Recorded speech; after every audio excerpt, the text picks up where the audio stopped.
Welcome back. Now we have a view model that we know is assigned to this widget, our load screen widget, right? But we also want view models assigned to these three widgets. Why? Because that way they can be closely linked to these three widgets. Now, really, each of these is three widgets in one. We created a single widget switcher that contains three widgets. But for all intents and purposes, we're going to treat it like a single widget, even though it does contain three widgets inside. Now, each of these, I'd like to assign a separate view model to. And this separate view model is going to be for each of our load slots. It's going to be associated with a slot. Now, when I say slot in a sense of loading and saving the game, I mean this square right here, this rectangle, is associated with a slot. If I click plus, I want to be able to enter my name and create a new player, a new character with that name. We're going to say that that name is assigned to that slot. And when we save and load data, we save and load according to names and slots. So each of these is going to get its own view model, and we're going to need a new class for that view model. So we're going to go to C++ classes, Aura, public, and we'll go into UI view model and make a new view model class. And this one is going to be for each slot. So we're going to select all classes, search for MVVM, view model base, and select that class.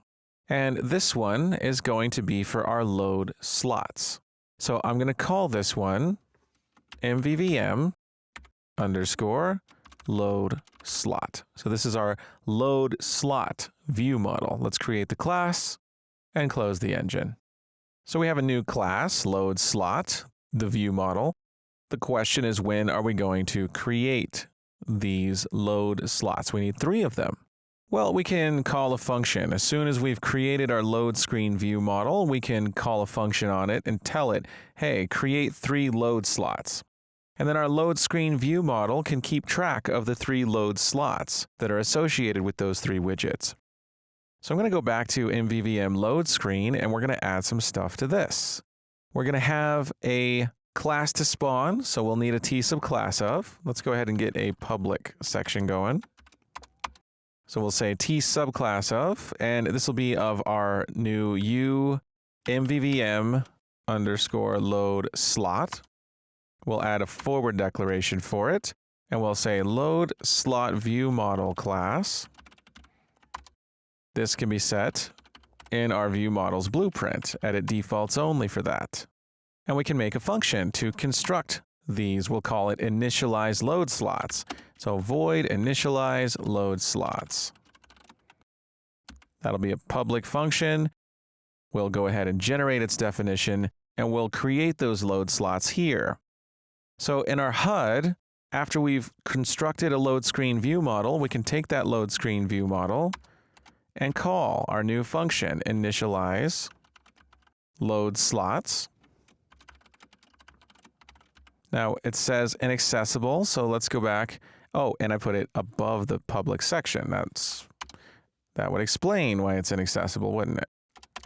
There we go. So now we should be able to call it, and we can construct some new load slot view models, but we need a way to keep track of them. And I think a good way to keep track of them is with a map, so that we can associate an index, an integer index, with each of our load slots.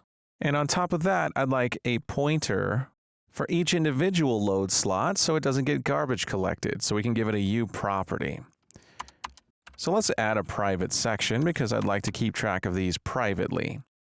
So I'm going to have a tmap first and foremost. And this tmap is going to map int32s to UMVVM underscore load slots. Those are pointers. And we're going to have this map called load slots. This will be just an easy way to keep track of these. We'll make it a U property as well. And that needs a comma there. But we'll also have a pointer to each one, and we'll make sure that each one is not garbage collected. So we'll have a T object pointer of type UMVVM load slot, and we'll call this one load slot underscore 0. We'll give it its U property. And we'll have two more. Load slots 1 and 2. So this will be 1. This will be 2. So now we can just construct these in initialize load slots. Now we know how to create a new view model. We use new object. So we're going to say load slot 0 equals new object. And it's UMVVM load slot. We'll get that include. User object will be this, and load slot view model class is the class. So we're going to construct all three of them. Load slot 0, load slot 1, and load slot 2. And now our view model in MVVM load screen has 3 pointers, one for each view model, and we're going to add these each to our map as well to make it easy to retrieve them by index. So I'm going to say load slots dot add, and we'll associate our first load slot 0, with the integer 0. So we'll add load slot 0, and now we have a key value pair. We'll do the same thing for load slot 1. It's going to be mapped to key integer 1, so there's load slot 1, and then we have load slot 2, which will be mapped to the integer 2.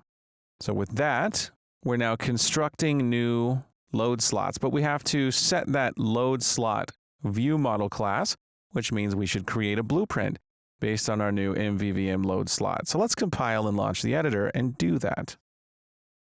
Okay, we're back in the editor, and we need a load slot view model blueprint. And we know that our load screen view model blueprint is going to create these 3 load slot view models. We're going to need to set it there. So let's make a blueprint for it. We can take our MVVM load slot, create a blueprint based on it, and select Blueprints, UI, View Model. We'll stick it in that folder. And we'll call this BP Load Slot View Model. So creating that blueprint class, there it is. And we can go back to our BP Load Screen View Model and set Load Slot View Model class to the blueprint. So now we know that our load screen view model is going to construct 3 of these, but we're not setting those view models on those 3 widgets that exist in our load screen. We're not doing that. So how do we do that? Well, timing is important here. We have to do it as soon as our load screen view model has been constructed. It must already be constructed for that to happen. Well, I'm going to close the editor and go back and look at where that's happening. It's in load screen HUD. We're calling new object here. We're creating it. We're initializing the load slots. This is where those load slots have been created. We need to assign view models to those 3 widgets in our load screen after all this has happened. Well, we have the load screen right here. We could call a function on it and tell it to initialize its 3 widgets with those view models from our load screen view model. But if it's going to do that, it needs a way to access those load slots. They're private, remember? We made them private. They're not even exposed to Blueprint. There needs to be a way to get those. So our load screen view model needs to have a function to get a load slot based on its index. Well, we can make a public function. We can expose it to Blueprint that returns a UMVVM load slot pointer. We can call this get load slot view model by index, because these are all identified by indices. We have a map, right? So we'll have an index to pass in, int32, and we'll give this a U function macro with Blueprint. We can make it Blueprint pure, and we can even make it a const function. And all it's going to do is retrieve the view model from our map. All we have to do is take our load slots map, load slots, and we can find one of the indices in it. We can even use find checked if we want to do an assert here. And we can return what we get from this. Return load slots.find checked. And now we've exposed a way in Blueprint to get our private contents here by index. That's why that map is so important. Okay, so, well, how is our HUD going to tell our load screen widget to set those 3 widgets view models? Well, it's going to need a function to call and something we can potentially implement in Blueprint. Well, we can go to our load screen widget C++ class. Now we're starting to see why we needed a C++ class backing these widgets. And we can make a public section, and we can create a nice function that we can call from here in C++ that we can implement in Blueprint in order to initialize the widget with all of its important stuff. We can call this void blueprint initialize widget. And this can be a Blueprint implementable event. So ufunction, Blueprint implementable event. And while we're at it, we can make it Blueprint callable, just in case we need to call it in Blueprint as well. So we'll call this as soon as we've constructed our load screen widget, because at that point, the load screen view model has been constructed. Its 3 load slot view models have been constructed.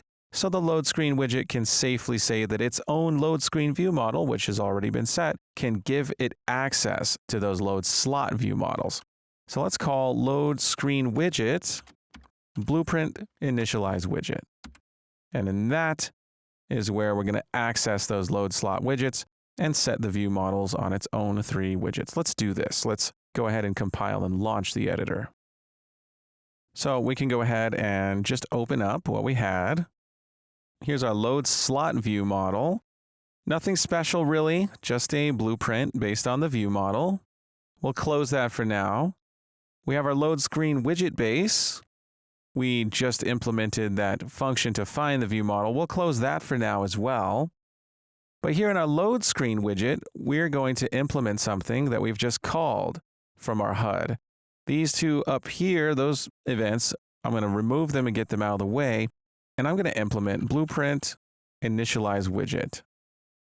We know by this point the view model has been set, and we can get it. It's BP. I'll just search for view model, and we get load screen view model here. And if we wanted to, we can take load screen view model and call. It's called get load slot view model by index. Get load slot view model by index. So what are we going to do with this? Well, we need to set those view models for our widget switchers, our custom ones that we created. Well, we don't see them here because, well, they're not set to be variables. We can select all 3 and check is variable to do that. And now we need to decide what each of these switchers is going to do. Well, if each of these is associated with a slot, then we need an index associated with each of them. And on top of that, each of these is really 3 widgets wrapped in one. Well, the 3 of those internal widgets should have the same slot, which means we could take use of a whole bunch of inheritance by having a slot variable on, say, the base widget blueprint for all of these.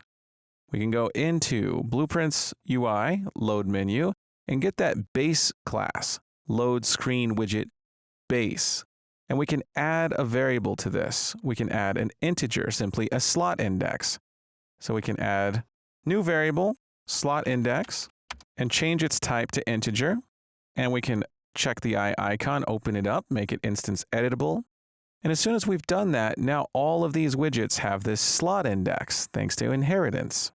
So what I want to do in my load screen widget is, as soon as event blueprint initialize widget has been executed, I don't want to get my view model just yet, but I want to get each of my switchers and tell them what their index is so they can get the view model by index and set it themselves.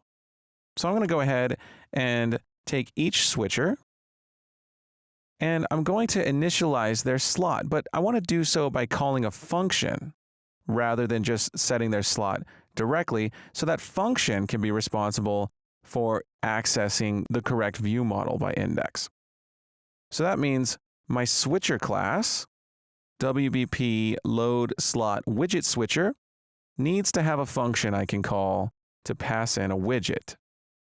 So I'm going to add a function, and I'm going to call this initialize slot. It's going to take an input of integer type called in slot. And it's going to set its own slot based on that, its own slot index. So we can set that there. And then it can go and find the correct view model and do its thing from there. But before we do that, we'll go back to our load screen widget and an event blueprint initialize widget.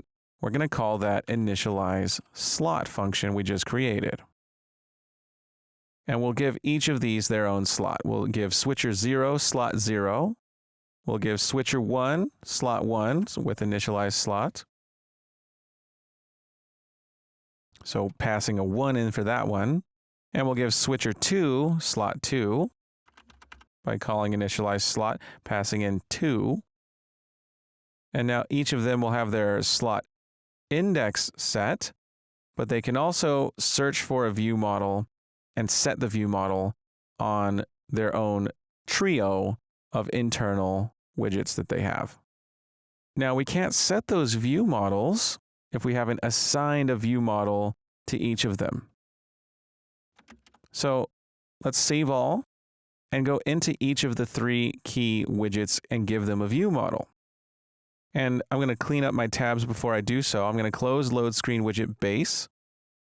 I'm going to close load screen view model and load screen HUD and just open these 3 widgets: load slot vacant, load slot taken, and load slot enter name. Each of these needs a view model.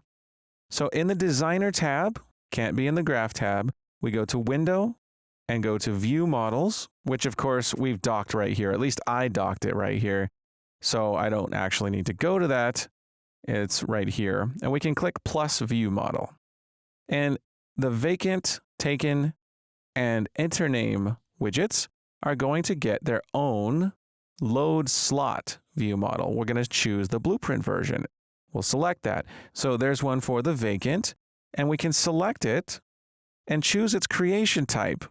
And we can choose manual because we're going to be setting these manually. So now we get to see how the manual creation type works. Now I'm going to save that and go to the taken widget plus add a view model and choose the blueprint load slot view model, select it and choose a creation type. It's going to be manual, just like the other. And then our load slot enter name will add a view model, choosing the load slot blueprint version. And we're going to set it to have a creation type of manual. And now we can set these load slot view models from our widget switcher as soon as it's had its initialize slot function called. So how are we going to get that load slot view model? Well, we are inheriting a function that can find the load screen view model. It's called find load screen view model. We can even call that right here and get that load screen view model. The output is called new param, but it should be called load screen view model. We can go into that function and fix that by changing the name of its output on the return node to view model. We can save that, and back in our switcher, it says view model. So I'm going to go ahead and add a sequence node. And the first thing we'll do is find that load screen view model. And from the load screen view model, I want to find the load slot view model with the blueprint callable function get load slot view model by index. We have an index. It's called slot index. So this is a blueprint pure function. It's going to get us the load slot view model. And I can promote this to a variable. It could even be a local variable.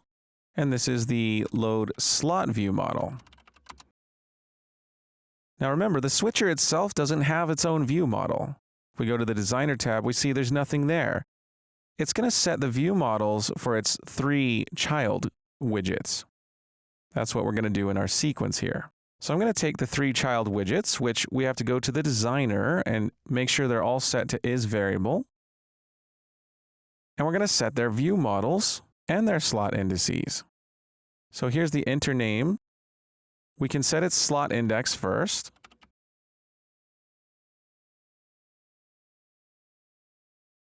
And we can set its view model. Now that we've added one to it, we can access it like it's a member variable. It's called BP load slot view model. We can set that, and we now have our view model right here, load slot view model. Now, actually, we can't set it because this requires the blueprint version. So what I'm going to do is, instead of storing the C++ class, I'm going to delete that and cast to the blueprint version. So cast to BP load slot view model, and we'll promote this one to a variable. And this will be called load slot view model. We can even prefix it with BP to make that clear. And now we can set this BP load slot view model right there. So we're going to do that for all three of our widgets. Here's the enter name on our switcher. We're going to add 2 more pins. And we'll do the same thing for taken and vacant. So for taken, we'll set slot index. And for all of these children of our widget switcher, they're all going to share the same index that the widget switcher itself has. They're all going to get slot index, that value passed in.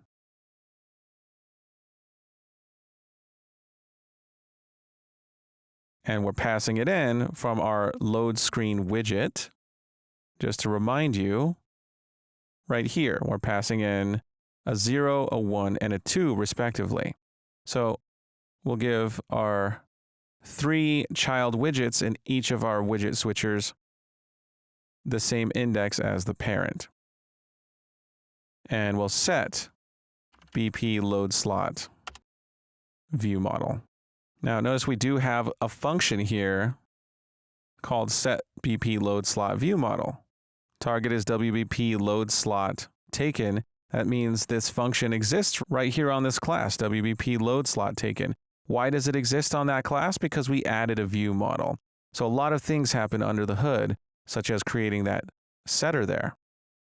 So we have enter name taken. We just need vacant. We're going to set its slot index to the slot index variable. We'll hook this up. And we'll get that load slot vacant and set its BP load slot view model with that now created setter function. And both of these need to take our BP load slot view model. So we'll pass those both in. So now our load slot widget switcher is going to set all 3 of its child widgets to the same view model. Now, I did mention that there's a one-to-one relationship typically in the MVVM system, but we're considering these 3 to be part of one widget. All of this is one composite widget. So each of these individually will use the same view model. Okay, so with that, we now know that all of our widgets, at least the 3 child widgets that exist in each of our widget switchers in the load screen widget, will have their own load slot view models. And that's going to become really handy when we start binding values to variables. So we can save all, and we don't really have an easy way to test out that our load slot view models are set, other than just printing their names in tick, for example. But we can go to load menu and we can press play. And at least we know that as soon as we've started the game, these 3 widget switchers will have 3 children each, and all of them will have their load slot view models set according to their index. Okay, so it's kind of a lot of setup, but now that we've set up, we can start tying things together and binding values so that we can start actually saving and loading the game. I'll see you soon.